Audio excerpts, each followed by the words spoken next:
Hey there, this is Brian Terrian from the Disability Digest, and this video is my 4 tips to help you, or maybe somebody that you know, maximize your Social Security disability benefit check.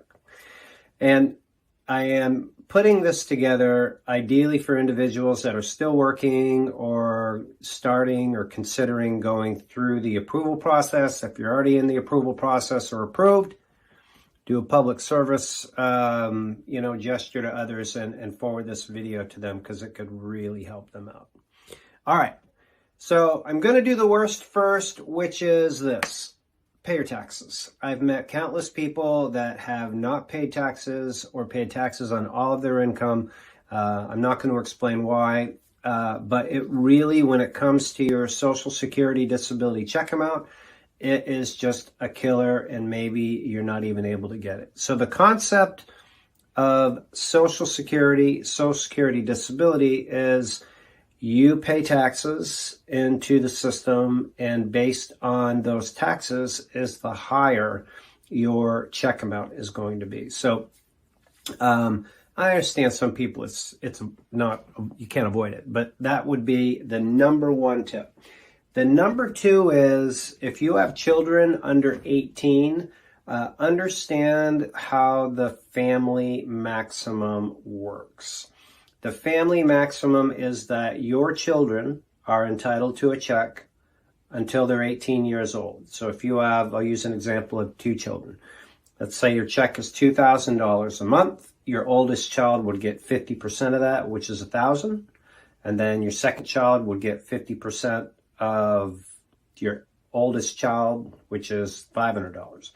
So there's a family max, though. It only can go up to 150%. But some people don't understand the nuances and how to work this.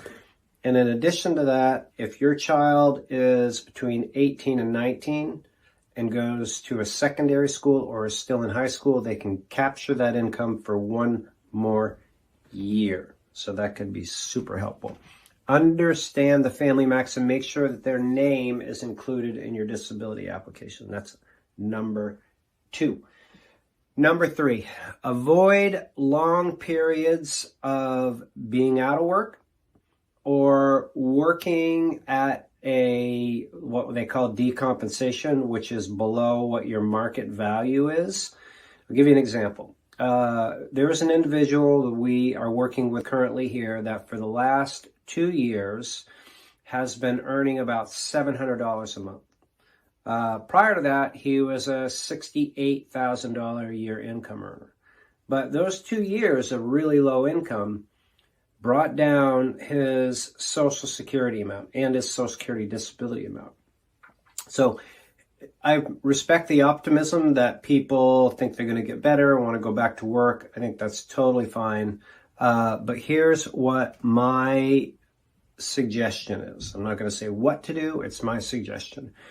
Is that apply for your disability benefits if you've been out of work somewhere between the 5th month and the 8th month, even if you think you can go back to work. Because if you can go back to work, try it and succeed, great, then you just cancel your application. But if you go back to work and you try it and you are not successful, that can actually be beneficial evidence to help you get approved, right? So that is really important. People lose thousands of dollars there, and you can only go back 12 months of back benefits. So keep that in mind. So pay your taxes, understand the family max, avoid long periods of low to no income, and apply somewhere between the 5th and the 8th month of being out of work. I hope you find this helpful. Love to hear comments from you about maybe what you did or other tips that you have. And stay tuned for more. Make it a great day.